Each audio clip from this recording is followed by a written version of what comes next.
Hey there, welcome to The Hot Slice, the weekly podcast brought to you by Pizza Today magazine. I'm your host, Jeremy White, editor-in-chief of Pizza Today, joined by the one and only fresh haircut, executive editor of Pizza Today, Denise Greer, with the new summer cut. What's up, Denise? Yes, it is a summer cut. I have to get it off my neck so that I can put because if people know me, they know I'm a cyclist, and so this is I will call my helmet haircut for the summer so that I don't die of heat exhaustion. Nice and cool. I dig it. Yeah, exactly. What else is nice and cool is we're planning the Pizza and Pasta Northeast content. It's going good. Yeah. Things are getting ready. Registration is getting ready to open for Pizza and Pasta Northeast. So people should be looking out for that coming soon. What about the education? Because I know you've been deep in education right now. Been knee deep, elbows deep into that the last few weeks. That program has come together really, really well. A lot of great new topics, new faces. Really excited about the educational lineup for Pizza and Pasta Northeast. We will be releasing that information very soon. I'm really excited about it. Oh, that's good. I'm jazzed. I may be on staff and I may be, a part of this business, but I look at it from I love to attend like an operator. I love to attend the sessions and I'm taking notes and I'm writing down ideas because I get a lot of magazine content from the ideas put forth in some of the sessions and the Q&As. When people ask questions, that tells me there's interest in that subject. If somebody in the audience is willing to stand up and say, I'm having this problem, will this help? And it's funny because I do the same thing and I can't, I would need 30 fingers and 30 toes to count the number of times you and I have texted one another, either from Pizza Expo or from PP&E, and hey, I just heard Dan Collier say XYZ, or I just heard Melissa Rickman or Laura Meyer say XYZ. What a great story idea. Just this one sentence. Yeah. Now we have a new story idea for pizzatoday.com, for Pizza Today magazine, or wow, that one sentence triggers a discussion and then it gets deeper and wider. And next thing you know, that's its whole seminar. That's a whole new seminar at the following Pizza Expo. So we definitely get those ideas. And like you said, when an operator stands up and asks a question, that's topical, that's relevant. That's what our readers and attendees are wanting to know. That's what they're asking. That's what they're begging for. And that helps guide our direction moving forward as we plan articles and speakers going forward. So you and I are both sponges. We definitely are taking it all in. Well, and by the way, from our podcast today, I got no less than 4 story ideas for pizzatoday.com. So and recipe ideas too. Our guest, he's only been in the business for 3 years and began as a teacher, but came into the industry and he's got great ideas, a great strategy for his mobile business. So we are talking to Chris Hill, and he owns a Slice of New Jersey food truck business, and it is in northwestern New Jersey. So it's in rural New Jersey, Byram, if you know the town of Byram. But he has got so many great ideas, and one thing that you're going to see soon on pizzatoday.com, I'm not sure how soon, but very soon, is the idea of pre-ordering. This, we for several years we were like, look, if you don't have online ordering, you're just that's the entry now is you got to have online ordering. It's just that's where we're at with the pizzeria industry. And when we're looking at the next level of online ordering, we're talking pre-ordering, and what a game changer that is going to be for our industry if more people gravitate towards this idea. Imagine being able to prep better because that a certain percentage of your night's business is coming from pre-orders. We've talked to an operator where his whole business was pre-order, and he was booked for 3 months, 3 or 4 months in advance. He was already sold out. If you wanted to order a pizza from him, it is May 18th, or today's May 17th as we record this, and we want to order a pizza from him. He's like, all right, cool. You can have your pizza August 2nd. You're like, Yeah, what? exactly. So I love what Chris has to say about the subject. And I really like that Chris really details like how he started his mobile business and what's making it successful and his strategy for mobile. So even pizzeria operators, if they're interested in catering and mobile, Chris had some great ideas. So definitely stick around on the podcast and listen to his ideas because he's got a lot to say. He does. It's a great conversation. He's got some really outstanding pizza combinations on his catering menu, and he started in a farmer's market, which I think is really cool. It's a great way to get out there in the field and kind of grow your chops and test your product. And he's, and he tells us, I don't want to give away the cart before the horse, but he tells us as of right now, he has no desire to go into a brick and mortar restaurant where he's beholden to serving customers during a dinner rush, 7 nights a week. He's like, my work life balance is really good doing what I'm doing. And at least as of right now, I'm content, and that's what I'm going to do. And that's pretty cool when someone has kind of figured out that work life balance. And while obviously needs to make the almighty dollar, he's not being completely ruled by the almighty dollar, and that's refreshing. Absolutely. All right, let's jump in because it's such a good conversation. With extraordinary pizza cheese comes extraordinary rewards. Only Baccio Exceptional Italian Pizza Cheese offers the Gold Club Rewards program with monthly cash back on every cheese purchase. Members also receive funds twice a year to use in their exclusive marketing store. It's their way of saying grazie to customers. Schedule a demonstration at bacciocheese.com/hotslice and discover how rewarding Baccio Exceptional Italian Pizza Cheese can be. Pizza is your legacy. Build it with Baccio. Looking to grow your pizzeria or restaurant? Then you'll want to try the power of a cloud-based POS system. With Hunger Rush, you'll get everything you need. This fully integrated restaurant management system allows you to easily streamline operations, accelerate the delivery process, and grow your business through Hunger Rush 360 marketing. And it's so easy to use. Want AI-powered text ordering? It's built in. Need to track orders? No problem. Schedule a personalized demo at hungerrush.com today. Performance Food Service is proud to deliver high-quality products, innovative technology, and custom operational solutions to restaurants of all sizes across the country. The flagship division of Performance Food Group with deep roots in the restaurant industry, Performance Food Service has been the exclusive distributor of the Roma family of brands for more than 65 years. This signature relationship has allowed Performance Food Service to become a leader in the pizza and Italian segment of food service nationwide. Okay, so Chris, I gotta know. Okay, so I did a little research on your business, A Slice of New Jersey, and I saw that before you started your mobile business, you went on this just knowledge base pizza loving, background. So what did you learn, and where did you go? So prior to doing what I'm doing now, I was a teacher and I was laid off during COVID. So my fiance and I we just love traveling. She's a dental hygienist, so luckily she has a little bit of time off, and we kind of coordinate that, and we basically just travel as much as we can and learn as much about pizza.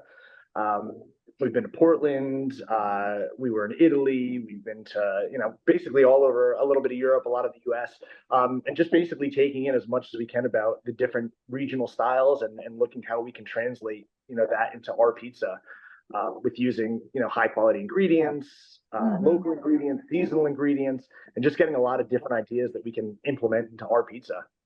What was some of your biggest takeaways from visiting all those pizzerias? Just how regional pizza is. Because prior to doing all this, I didn't realize, like I said, I was a teacher before all this. I have no kitchen experience, no restaurant experience. I don't have any family in the restaurant business. And I didn't know Detroit style pizza was a thing. I didn't know really much about artisan pizza and, bar style pizza. So just learning about how regional pizza is, it just blew my mind. I just assumed that what we ate here in New Jersey was eaten everywhere. That's not the case. Did you have an area of the country in particular, a region or city, where you're like, holy cow, I did not know the pizza here was this good? Probably Portland, Oregon. Just and just learned about what's that? It's a great pizza town, and people sure. who don't go to Portland don't understand how good it is. It's one of the best in the country. Yeah, just everything even pizza aside, anything food related, was great. All the food trucks and local restaurants, everything was so great, and it was just everything was just a really high quality. Everyone was super friendly, but probably Portland, and just I'm envious of, I guess, their climate where they have resources essentially all year round, where they can get all these great things. We're in New Jersey, we're so limited between certain months because of how cold it is here in the winter. But yeah, Portland was pretty cool. I think I learned a lot from them and different pizza makers there, and how they're trying to implement local and seasonal ingredients, and building relationships with their farmers and producers. I thought I've tried to implement that as well into what we do. That's awesome. Well, let's give people kind of the background. How did you start the business, and when did you start the business? So I started in 2020. I was teaching middle school phys ed and health, and I was laid off during COVID. Yeah, and no PE classes during COVID, right? Yeah, they were, the gym wasn't being used. They were putting other classes in the gym so kids could be essentially distanced. And it just, obviously it was upsetting at the time. I was teaching for 5 years, but now I think it was probably one of the greatest things that has happened to me. It was a blessing in disguise. We hear that a lot with COVID. Yeah.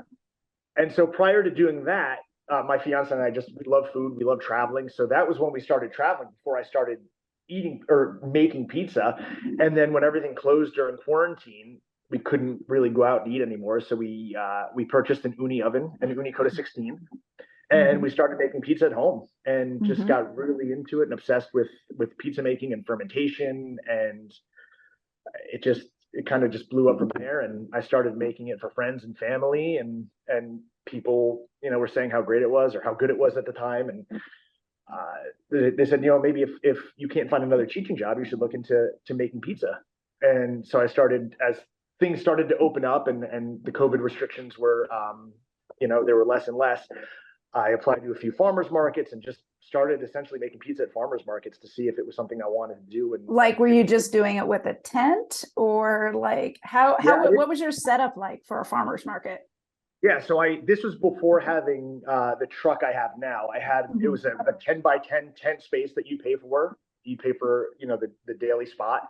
And I would just set up a bunch of, foldable tables, and I would have my Uni Coda 16, and I would just have my ingredients, my hand washing station, my cooler, and I would just basically throw together a menu and put together some pizzas, and hopefully they would sell and people would enjoy them. And that's kind of how it started. And then it started to pick up a little momentum, and I'd start to reach out to breweries and wineries and things, and it just took off from there. Nice. What was the sales volume like out of the farmers market, in terms of what's the largest number of pizzas you sold in one day? So I didn't really have anything to compare it to. So it was that was one of the hardest things, was to predict how much to sell. And farmers markets were tough, because it would every market was a little bit different. Certain markets would have 3 or 4 food trucks, and other markets I would be the only one. Yeah. So I had to learn which markets I would do better at.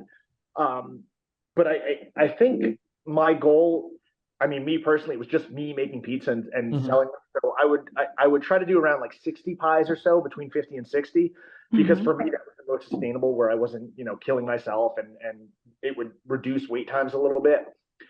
In terms of the most pies in a single event, I know we did maybe around 110 at a local bar. They do something called Food Truck Mondays. And so they have a kitchen throughout the week, but they close the kitchen on Mondays. And so the community knows every Monday is Food Truck Monday. So people come, and we're there all day just banging out pies, and they're great. So yeah, we usually do around maybe 100, 110 there. And that, depending on how much help I have, that's kind of my limit, where it's just. Yeah. What size pizza, what diameter were you making in the farmer's market? They're about 12 to 13 inch pies.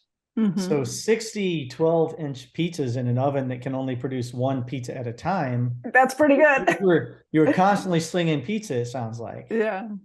Well, that was part of it. I was limited to the amount of pies I could do. Now I have 3 Coda 16s. Mm-hmm. So again, it depends on how much help I have. Usually I have at least 2 going at the same time, so I can bang out 2 pies at a time, and then I'll let the stone recover so it can build that heat back up. Yeah. And I'll shape top pies, throw them back in so I can do 2. So it essentially it helps a lot. So that makes a big difference. Yes. So how did the truck come about? Like, and tell us a little bit about the truck. So the truck I initially had, it was my fiance's stepdad's construction truck. He retired from construction and essentially gave me this truck for free. And it was an older, like 40 feet or whatever. So I gutted it, sanded it out, painted it, and it didn't last very long. It wasn't really in great shape, but again, it was my first truck. So it was, I can't complain. Yeah. But what I have now, I have a Dodge ProMaster, and it's kind of like a Sprinter van, but it's tall enough where I can stand in it. Oh, nice. Yeah, so I had a Honda Civic that I sold, and the down payment I put into the food truck was essentially the money I got for my Ford or for my Honda Civic. So I went to CarMax, whatever, saw what I could get for it, and then I put that as a down payment on the food truck. So yeah, so it's a Dodge ProMaster. It's I think 6.5 feet tall, so I'm 6 foot and I can stand in it pretty comfortably. And then I basically, it was a shell and I customized it. I built tables that fit inside. I have my 2 Uni Coda 16s. I have space for the propane. I have my prep station. I have a space for my cooler underneath. So it's basically customized to my setup. So it was pretty cool. And then I paid a little bit extra to get it wrapped, and so I have someone designed the wrap and customized, the exterior, and then I paid someone to design the logo, and so yeah, so it's pretty cool. You'll have to send us the wrap. We'll want to see that wrap. That would be awesome. That's really cool. Where did you learn to make pizza dough? How did you develop that process? Most people, when they get into it, they realize it's kind of the most important part. It's kind of the most difficult part to learn. And coming from the background as a teaching professional without that experience, I'm sure you tinkered and played around a lot, but how did you get the process down to where you were comfortable enough making it in mass quantities to serve to other people? Yeah, so it obviously is a lot of trial and error. A lot of it, because this happened during quarantine, I couldn't essentially go to a pizzeria and ask the pizza maker what they do. So it was a lot of YouTube. A lot of YouTube, a lot of books. Tony Gemignani's Pizza Bible. Yeah. I have a few of Peter Reinhardt's books. So it was really just a lot of reading, a lot of research, a lot of YouTube, a lot of Googling, a lot of reaching out to people on Instagram. That's kind of how it all started. I created my page. It was just, people are great and super helpful. And so the resources are there. So yeah, it was really just a lot of trial and error and seeing what works, what doesn't work. And then figuring out what kind of style I want to serve, and that kind of dictates what flour I use, how much water I put into it, how much salt, the toppings that I'm going to use. Yeah. So yeah, it was just really just a lot of trial and error, and I started out doing it in the home oven, and then we got the unis, and so it was a completely different. I was doing it. I was completely naive. I had ordered the uni, and then didn't realize that you needed to have essentially a peel with it. And I was trying to turn pies with spatulas and tongs. Oops. Hey, it truly was amateur hour in the beginning. You had to Yeah. And I still, obviously, I'm still learning, and I still, make mistakes, but I'm definitely a lot more confident than I was. And so now I don't want to say solidified a dough recipe, but at least I have that base knowledge of what kind of goes into it in terms of when and how much water to add, and how much I have to do, and when to add salt, and when to do stretch and folds, how long to ferment it. So it's definitely I have that base knowledge, which helps a lot. Yeah. That's Have you awesome. had to change the formula? You're still using the same oven you were using in the farmer's market, so I'm assuming you haven't. You may be tweaking or learning as you go, so it may have subtle changes over time, but is it still the same formula that you were utilizing in the farmer's market? No, it's a little different now. So as I'm going, I'm learning what works and what doesn't work. So currently I'm using a blend of 3 different flours, and one of them is local whole wheat. From nice. a company called River Valley Community Grains, and they do everything. They have spelt, they have einkorn, they have whole wheat.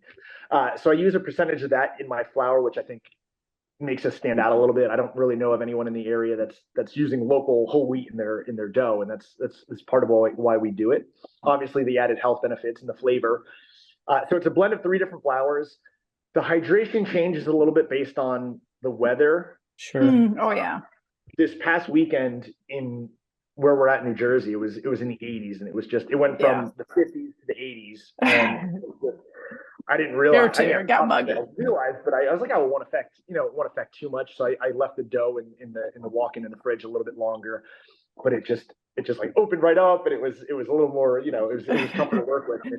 It's insane how the environment, especially when you're a food truck, and I know obviously pizzerias like brick and mortars have the same problem, but when we're in a food truck and we have 2 ovens going at the same time, and the humidity and So changing the salt level, changing the hydration, maybe when it gets warmer, using higher protein flour so it's a little stronger.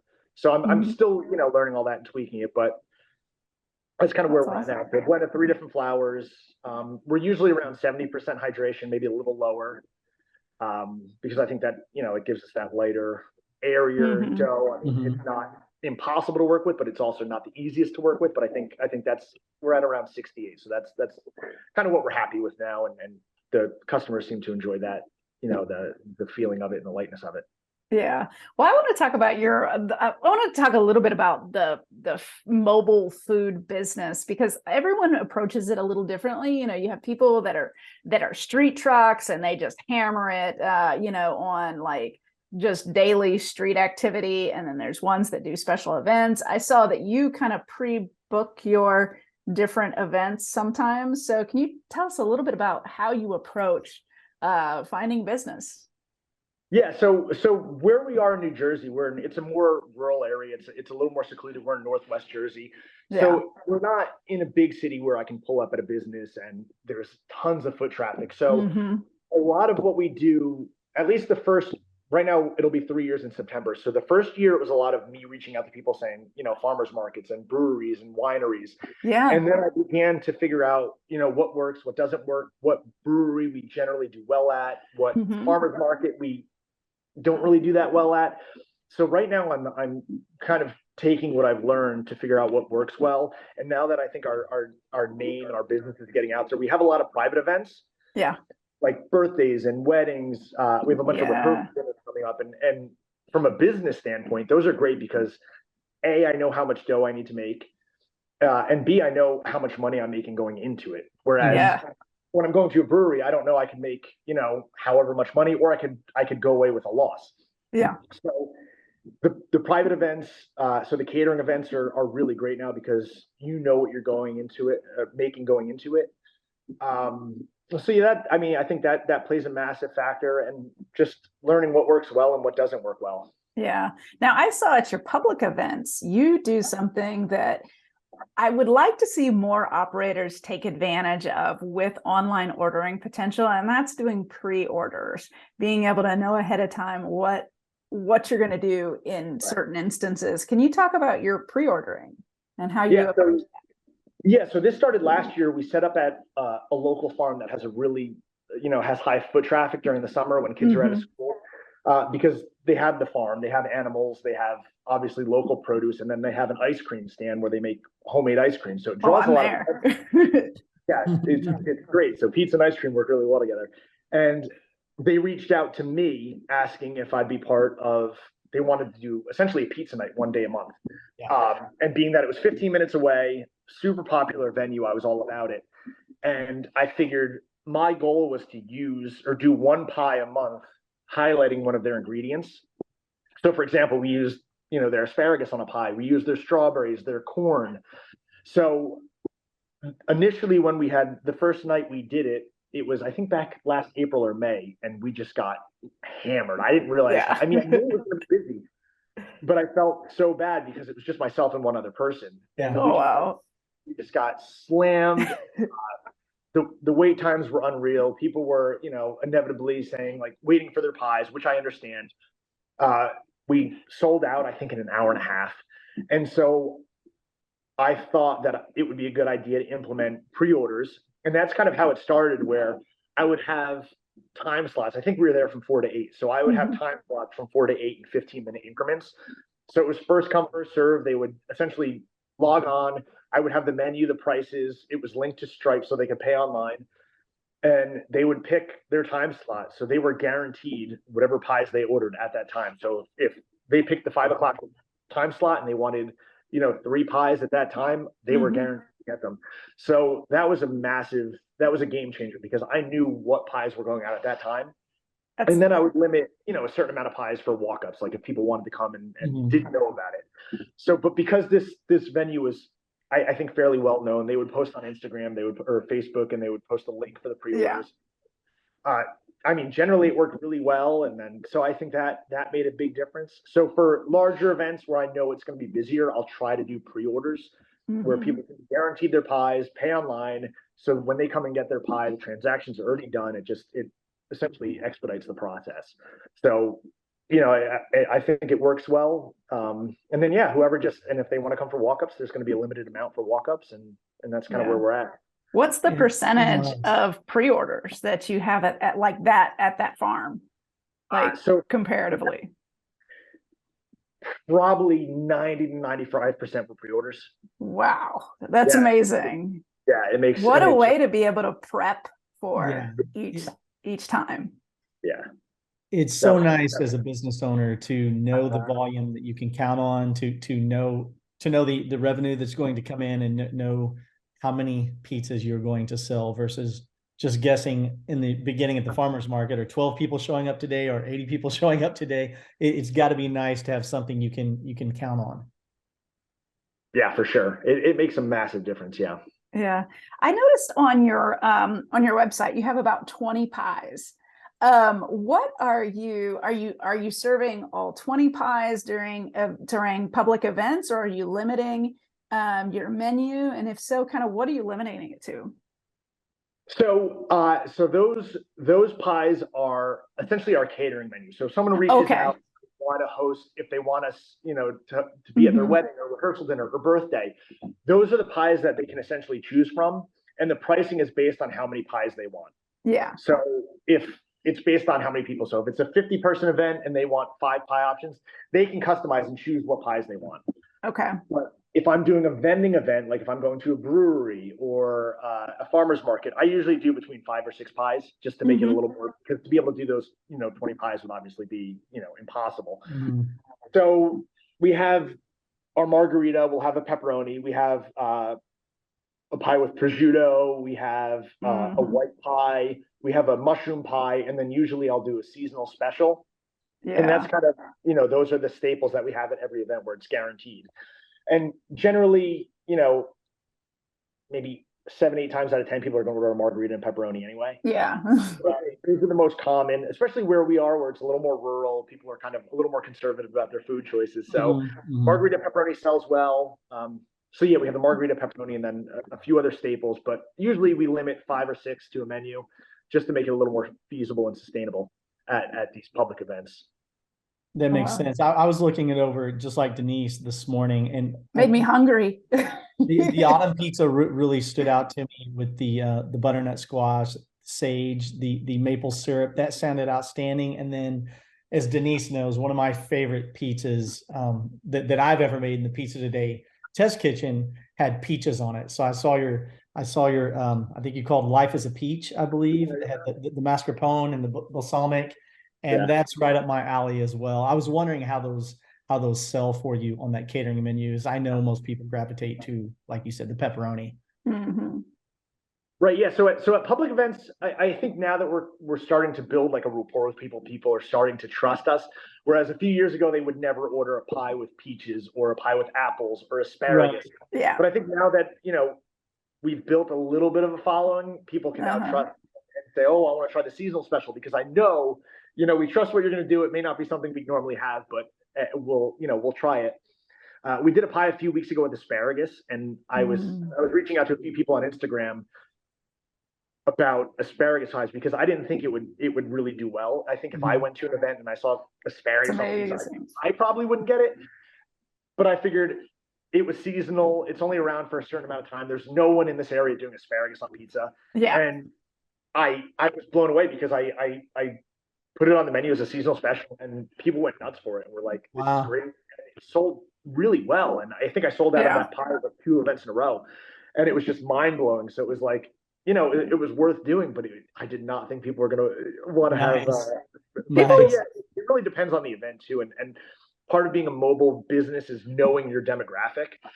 So the brewery I do around here versus brewery I do, you know, half an hour away, you know, the demographics completely different. People are more concerned with what they eat. The age range varies. Younger people are a little more, I've learned, a little more, you know, they'll explore and they'll try things that are different. Whereas, you know, the older crowd, if it's, you know, a certain place, they just want to, you know, they want the usuals. So it really depends on who you're serving. Now you